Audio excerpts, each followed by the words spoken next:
We will now look at the humanistic school of thought under the philosophies of education. Just as the name implies, humanistic, being human. The teacher, the student, both are humans in the education scenario. And therefore, the humanistic approach or the humanistic school of thought focuses on both these elements as human beings. And therefore, what should one do with the student, with the teacher, among them and between them? Show respect to the students. Just because I'm the elder in the class doesn't mean I have to be disrespectful.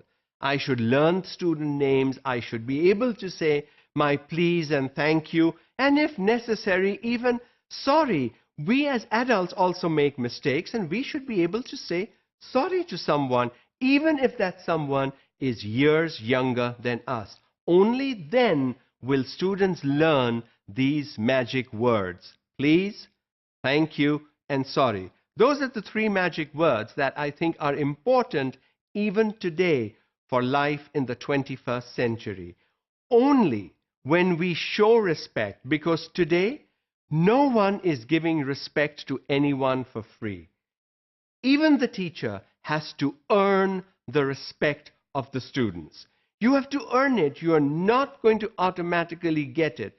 Those days are gone when people said teachers must be respected and everybody respected the teacher.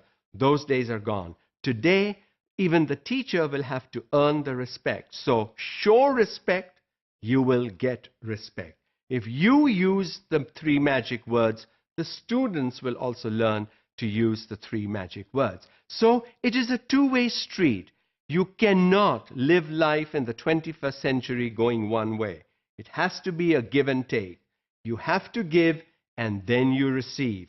You cannot be at the receiving end of life today. You have to at times be at the giving end of life as well.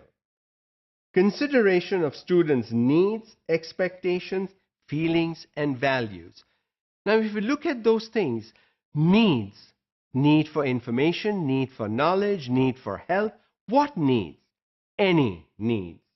Expectations. What does the student expect? We teachers expect lots from students.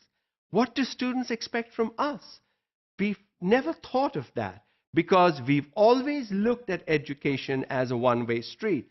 The teacher is the giver, the student is the receiver. That's not the way it works anymore. Feelings and values. This has to do with emotions and morals.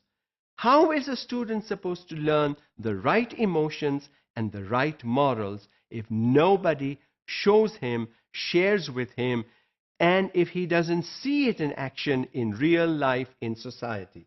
So all four have to be considered for the student. The student needs, the student expectations, the student's feelings, and the student's values. All four are critically important under the humanistic approach to education. You cannot look only at the needs and the expectations, because in the 21st century, we want to develop the whole child. And the whole child will be developed if we focus on the intellectual development, the moral development, the physical development, the spiritual development, the emotional development, and so on and so forth. So we can no longer rely only on the intellect, the mind, or the mental. We have to look at the other 3-4 elements that make up a young student today. Accepting students as they are. This is called unconditional regard. You are my student, and I honestly don't care who you are, where you're from. The important thing is you are my student. Unconditional positive regard. It's not only if you do the work, only if you get an A grade, only if you can show me this, will I be nice to you. No, you must accept the student for what they are and then mold them if you think they are not the right kind of people. That depends on you.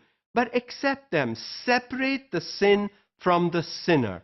I hate the sin, but I love the sinner. And that should be the key to 21st century humanistic education.